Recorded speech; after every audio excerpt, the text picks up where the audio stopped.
Today I'm speaking with Michaela Park and Alycia Parks' father. Hello, Mr. Parks. Welcome to my program. Hey, how you doing? Thank you for coming on the program today. Thank you for having me. I would like to ask you a few questions, but before we do that, can you tell me a little bit about yourself? My name is Michael Parks, Alycia and Michaela Parks' father. Formerly a basketball player from North Carolina.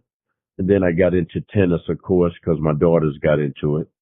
How did your experience as a professional basketball player influence the way you supported and guided your children? Well, first of all, with all the politics that come with anything, that's why I knew what to do with my kids because of the situation that I had and certain things that I went through my career with basketball. And at what age did they start to show signs of they got something special here? That was Michaela was 8. Alycia was 7 years old at the time. Really that first day they went out to hit when my wife called me and I'm like, they can't play tennis. She said, no, you got to see this. And they was rallying like 100 balls back and forth. So then everybody kind of started seeing them when we knew right then they had something special. In her first round match at the U.S. Open, Alycia tied the record by Venus Williams for the fastest serve by a woman, 129 miles per hour. What kind of confidence boost did that give you, being that you were her initial trainer? That gave us a lot of confidence, but I kind of knew it before it happened because of course, I worked with our trainer and, to have the fastest serve. Everybody wanted me to clock it and say, but I'm like, no.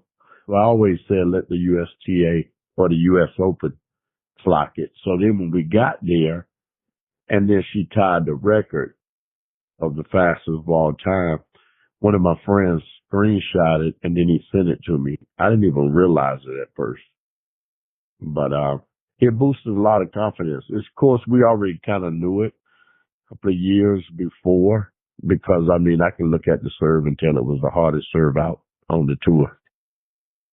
What was it like when you received the phone call from Serena Williams and Michaela and Alycia heard that phone call? It was exciting. I was more excited for them because usually it doesn't happen that way. Everybody dream about sports they want to play, but how often is it when somebody, one of the greats, pick up the phone to call you? That's kind of rare. But after that, we all been friends ever since.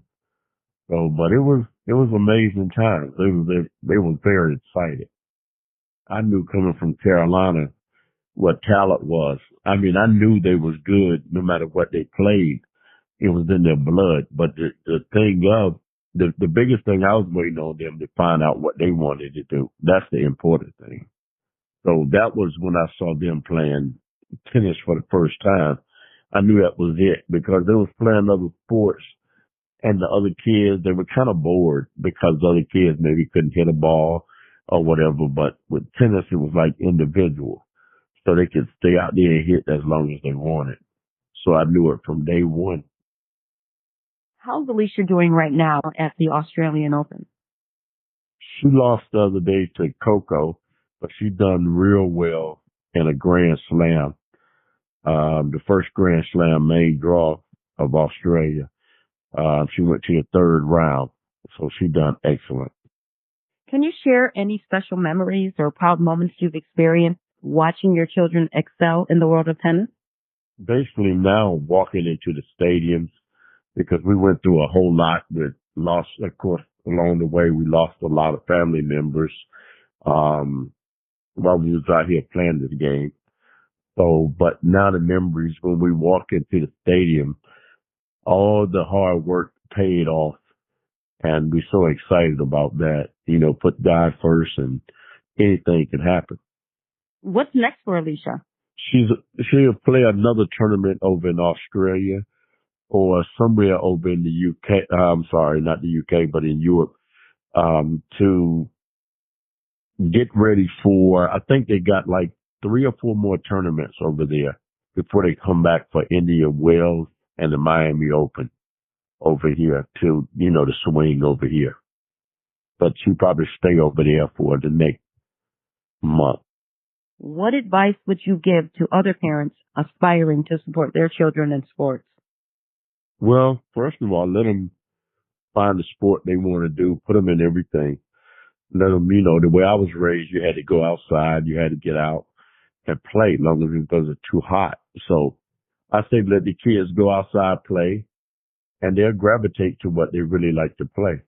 If you let them, give them a baseball, give them a softball, whatever, basketball, and then they'll take interest in it. Then when they do that, then you be supportive, get behind them and support them. And you never know where it could go. How did you balance nurturing your children's athletic talent? What we did, we made sure that they was well-rounded with different type of sports. That's the biggest thing that I think a lot of kids are missing today, because the parents put them in one thing and leave it at that instead of cross training.